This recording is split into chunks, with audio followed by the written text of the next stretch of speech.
Y voy a hablar de cómo migra el dinero del sur global al norte global, así como migran las personas o entre el sur global o hacia el norte global.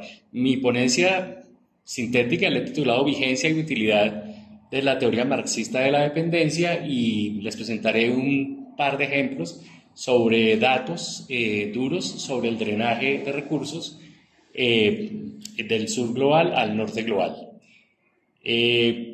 Esta ponencia se la quiero dedicar a mi colega, compañera, exalumna, a Liliana, que está aquí al frente. Gracias. La adoro, la amo y es un reto permanente ver su pilera y su compromiso y me obligaron a exigirme mucho más para no quedar mal con ella en la ponencia. Bueno, la justificación, no hice tantas diapositivas para esto porque creo que todos aquí sabemos de la precariedad en que están millones y millones de compatriotas en todo el mundo, pero puse esta diapositiva del último informe de Oxfam de 2025, donde vemos que el 1% de la población, que es ese que nos usamos como referente, atesora el 45% y a veces más del total de la riqueza de la población, mientras que un 44% del total de la población sobrevive por debajo de la línea de pobreza establecida por por quien decide medirla. En la columna puse unos datos de uno de los investigadores de mi grupo de trabajo de Claxo, que es el sociólogo William Robinson. Él nos habla de 1.300 millones de trabajadores precarizados, 2.000 millones de trabajadores, él sí los llama informales, y 1.300 millones de personas que aún, digamos como yo, tenemos un contrato formal, pero que cada día está en riesgo por las reorganizaciones del mundo del trabajo y mucho de lo que voy aquí a mencionar. Nosotros con Liliana, con otros profesores y al interior del grupo de Claxo, estamos ya desde hace 5 o más años estudiando categorías marxistas para hacer nuestros análisis de campo, nuestros trabajos con fuentes secundarias, y entonces nos proponemos retomar el materialismo histórico como herramienta de análisis no solamente teórica, sino también histórico-empírico para los estudios sociales e históricos, retomando debates que consideran en nuestro caso las especificidades latinoamericanas y del Gran Caribe. Tomamos los aportes de los marxismos del sur global, de los feminismos rojos y tercermundistas, del ecosocialismo, de los proyectos anticoloniales, antirracistas, la lucha de clases. A mí me interesa particularmente la categoría del imperialismo, la explotación y la dominación del capital sobre la vida y, en este caso, la vigencia de la teoría marxista de la dependencia. Puse resaltado en el fondo que seguimos tercamente esperanzados y trabajamos para ello teórica, empíricamente y en los territorios por la ruptura de la dominación capitalista, que es algo de lo que no se habla mucho y nosotros sí lo decimos de frente. Nosotros queremos algo anticapitalista y antiimperialista. Voy a referirme a los orígenes y fuentes de la teoría marxista de la dependencia, es decir, en qué autores beben las personas de las que voy a hablar. Primero, por supuesto, de Marx. Esta es una ultra simplificación, pero básicamente retoman el método de exposición lógico-dialéctico que usa Marx en los 3 tomos del Capital, utilizan varias categorías que las ven ahí mencionadas y las van a desarrollar, a tensionar y a resignificar para la época en que trabajaron. También toman categorías de los Grundrisse, del cuaderno Kowalewski, de la correspondencia con Engels, Danielson y la famosa Vera Sasulich, las cartas desde Argelia, los escritos sobre Irlanda y en coautoría con Engels en los textos sobre el colonialismo, donde hablaron de las guerras militares y comerciales del colonialismo europeo occidental, que les sirve a nuestros autores para ubicar las categorías que les mencionaré más adelante. De Lenin toman particularmente la categoría central del imperialismo, que él empieza a trabajar desde que tenía 16 años, cuando su hermano militante leía El Capital, y una vez que el hermano es capturado y fusilado, Lenin sigue el estudio de la obra de Marx, la completa en más de 20 y tantos años, y ahí hay unos hitos que son el desarrollo del capitalismo en Rusia, el quehacer, y culmina esa etapa con el imperialismo fase actual, que es la traducción más cercana del ruso, fase actual para el momento en que estaba Lenin, fase actual del capitalismo de 1916. Del 20 tomo esa noción de los pueblos oprimidos, donde dice que la burguesía imperialista lucha contra todas las clases revolucionarias. Otra categoría que toman es la autodeterminación de los pueblos, hablando del trabajo indígena, pero como indígena se refiere a originario, y por supuesto el proceso revolucionario que Lenin quería que tuviera aspiraciones internacionales y mundiales. Del sur global retoman estudios de Mariátegui, coterráneo tuyo, Cayo Prado Jr., Silvio Frondizi, Sergio Bagú. Por supuesto, la Revolución Cubana va a ser la gran fuente teórica de inspiración de nuestros autores y sitúan de ella el papel del imperialismo, las relaciones de dependencia y las relaciones sociales predominantes en el continente. Estudian la primera y segunda declaración de La Habana de Fidel, la intervención del Che en las Naciones Unidas y en Punta del Este, y retoman las categorías que están en la parte final subrayadas. Como ven, hay varias que ya habían aparecido, pero en particular el desarrollo del subdesarrollo, del capitalismo en América Latina y el comercio y el intercambio desiguales. Por supuesto, toman la mirada a Oriente Lejano y las obras de Mao Zedong, la Revolución China, toda la producción teórica del panarabismo islámico y las revoluciones de independencia de los países que están allí, las dos guerras de liberación de Vietnam, primero de Francia y luego de Estados Unidos, y las obras de Ho Chi Minh, y por supuesto beben de la Conferencia de los No Alineados de Bandung. Con esas fuentes brevemente mencionadas, entonces la teoría marxista de la dependencia va a surgir en Brasil en los años 60, en la Universidad de Brasilia, y anidada al movimiento de izquierda revolucionaria marxista llamado Política Operaria, por sus siglas POLOP, en el año 61, que va a reunir a nuestros autores, Teotonio dos Santos, Vania Bambirra, Rui Mauro Marini. El enorme crecimiento de Brasil entre 1955 y 1960 profundiza las contradicciones socioeconómicas e ideológicas, y la burguesía brasilera descubre que el camino de la industrialización les exigía reforma agraria, ampliación del mercado interno y una base científico-tecnológica capaz de sustentar un proyecto alternativo al que tenían anteriormente. Pero asumir esto le implicaba a esa burguesía una amplia agitación política e ideológica que amenazaba su poder de clase, por lo tanto no lo hicieron. La militancia del POLOP les permitió a los autores analizar a Brasil y América Latina y denunciar la alianza entre las burguesías nacionales y los intereses imperialistas que hacían necesaria para la militancia una formación táctica estratégica revolucionaria apoyada por la Revolución Cubana. De tajo, el golpe cívico-militar del 64 clausura este proyecto y pone al país en el camino del desarrollo dependiente apoyado en el capital internacional, y hace que nuestros autores se tengan que exiliar hacia Chile junto a intelectuales de otros países. Fundan el Centro de Estudios Socioeconómicos, que servirá para muchos de los insumos del proyecto de gobierno de Salvador Allende. Se generan debates con los enfoques no marxistas de la dependencia, en particular con la CEPAL. En el 73 el nuevo golpe de Estado vuelve y los exilia, en este caso hacia México, donde Pablo González Casanova había fundado en 1960 el CELA, y allí establecen seminarios de estudios del capital, propician debates, publican sus libros, artículos, y empiezan a dar respuesta a las críticas que desde el ala no marxista de la dependencia les hacían en el continente. Se suman nuevos nombres que están ahí, que los he trabajado también para la ponencia. Cuando finaliza la proscripción y se firma una ley muy regresiva de perdón y olvido, Rui Mauro y Vania regresan a Brasil.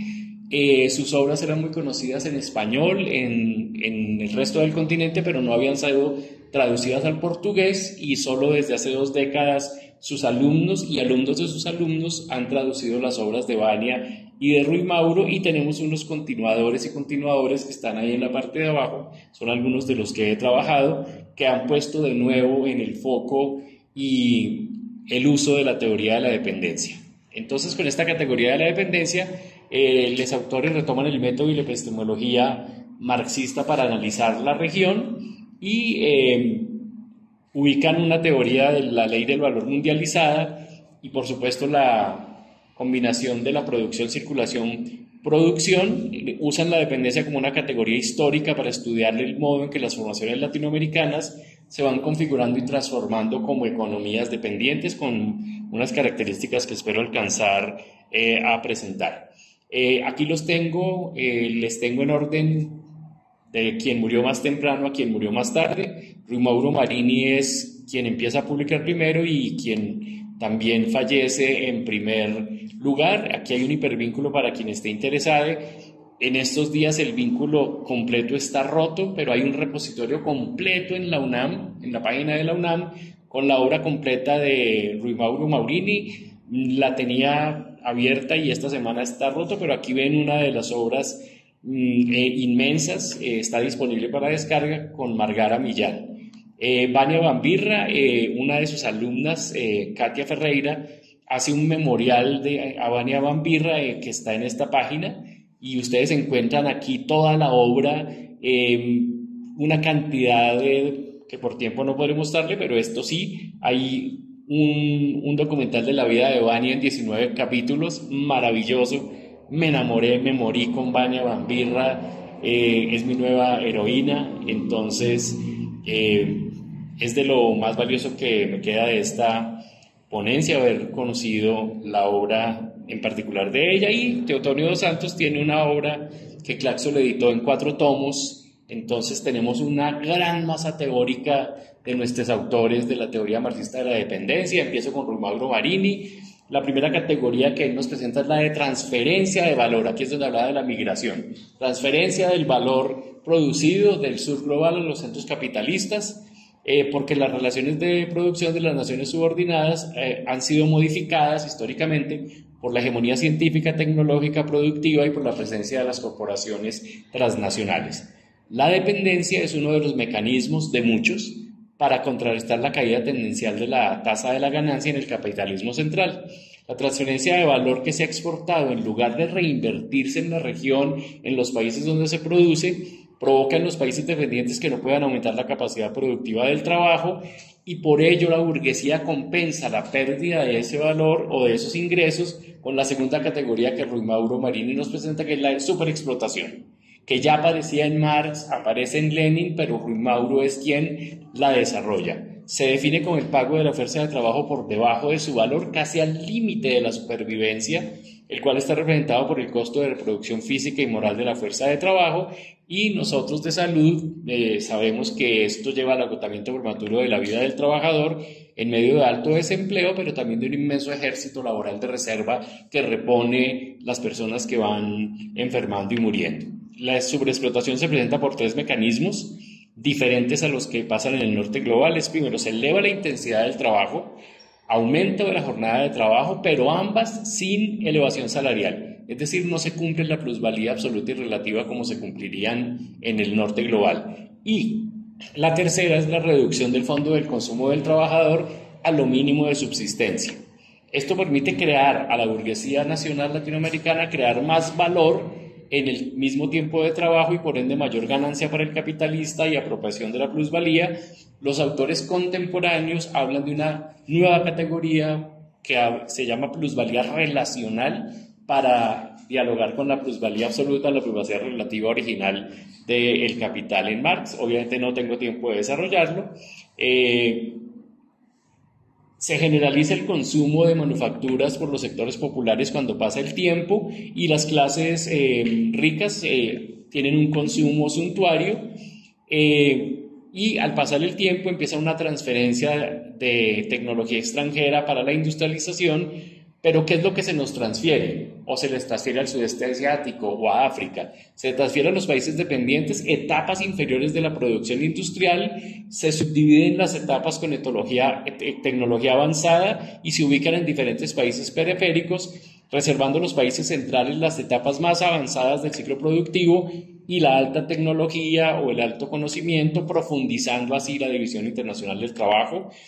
Una tercera categoría que Rui Mauro propone es la de subimperialismo, no la voy a desarrollar.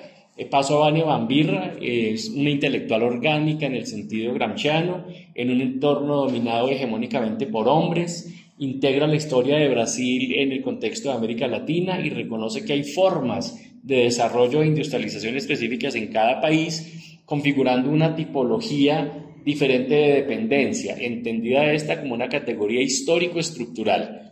Ella hace tres agrupaciones de tres tipos de estructuras. La primera son países con industrialización previa, a pesar del predominio del sector exportador. Ella llama a este grupo estructuras diversificadas. Ahí están cuáles países ella agrupa. El segundo son países con hegemonía del sector exportador que se industrializaron después de la posguerra del 45, las llama estructuras primario exportadoras. Allí están algunos de los países, y ahí pone a Cuba como una economía socialista planificada, pero que no está vinculada a la integración monopólica mundial para ese momento. Y el último grupo, estructuras exportadoras sin diversificación industrial. La segunda categoría de Bani es la integración monopólica mundial, que se produce bajo la égida de Estados Unidos en nuestra región por diferentes mecanismos de presión que están en las comillas del primer párrafo, y que produce cuatro efectos, que son el control extranjero sobre los nuevos sectores de la economía dependiente, la instalación en nuestros territorios de grandes empresas transnacionales, absorción de empresas nacionales, centralización y monopolización del capital, y un sometimiento de las clases locales a las clases dominantes internacionales, que no ha cambiado mucho del momento en que ellas y ellos hacen los análisis. Realiza el análisis explicativo de las estructuras de por qué el mayor desarrollo en México, Argentina y Brasil, con los tres gobernantes que están entre paréntesis, así como la explicación detallada del golpe del 64 en el Brasil, y analiza y aprueba categorías de la Revolución Cubana como posibilidad de transición al socialismo en otros países de América Latina. Trabaja duramente en el papel de la mujer desde la perspectiva marxista, en tanto da cuenta que la mujer trabajadora tiene un doble motivo para ser revolucionaria, ya que es explotada por la clase y es explotada en cuanto mujer. Representa a Vania Bambirra, una de las grandes intérpretes de Brasil desde una perspectiva feminista marxista.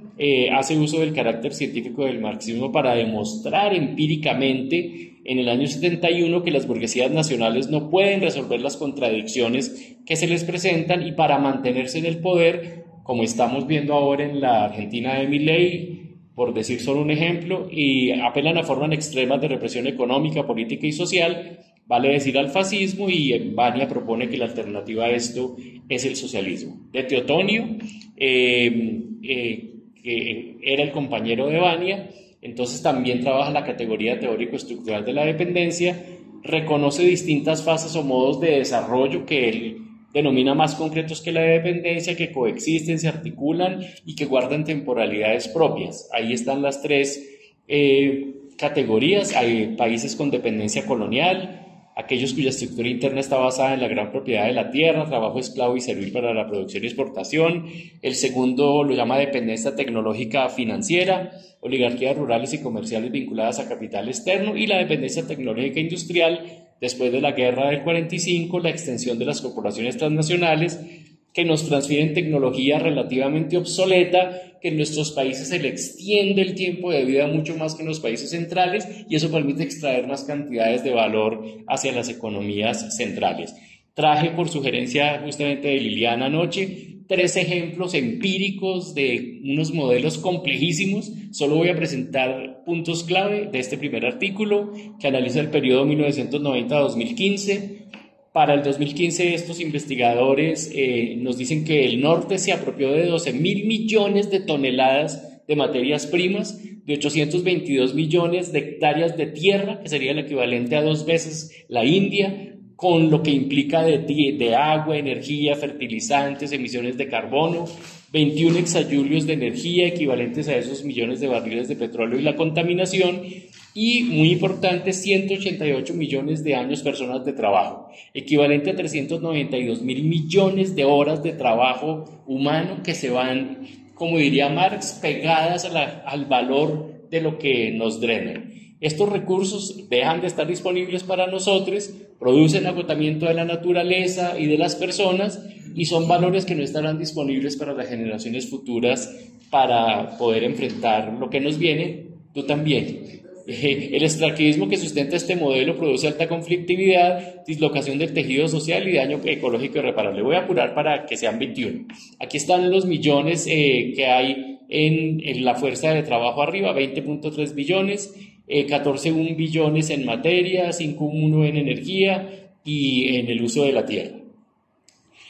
Me interesa solamente para mostrarles quédense con esta imagen impactante de 62 billones o trillions en inglés del drenaje de estas regiones del sur global hacia el norte global. La más perjudicada ha sido China. No puse los países receptores, ya es el último. Este trabajo es del 2024, donde nos mide solamente los flujos de horas de trabajo. Para el 2021 el norte se apropió de 826 mil millones de horas de trabajo, equivalentes a 16.9 billones de euros.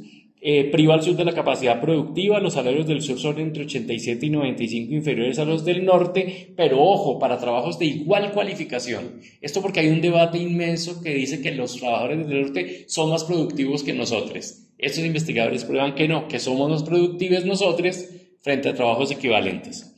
El sur global aporta el 90% del trabajo y recibimos el 21% del ingreso. Aquí en estas gráficas vemos que son afectados trabajadores de alta cualificación, media y baja, pero con tendencia al aumento en el último periodo, y los sectores agricultura, minería, manufactura, servicios, todos son afectados en extracción de valor, y en dinero para 2021 se apropiaron de esos 16.9 billones de euros y en el periodo suman 310 billones de euros. Esta es la última diapositiva. Poner fin al intercambio desigual requiere terminar con las condiciones de ajuste estructural en las finanzas, democratizar las instituciones de gobernanza económica global para que los gobiernos del sur utilicen la política industrial, fiscal y monetaria para alcanzar la soberanía y reducir su dependencia del capital del norte. Esto se conseguirá, sé que no es fácil, únicamente unificando las luchas desde abajo, usando todas las categorías que aquí nos han presentado y apostando por proyectos anticapitalistas y antiimperialistas. Los dejo con esta caricatura de nuestro querido Carlos Marx y bueno.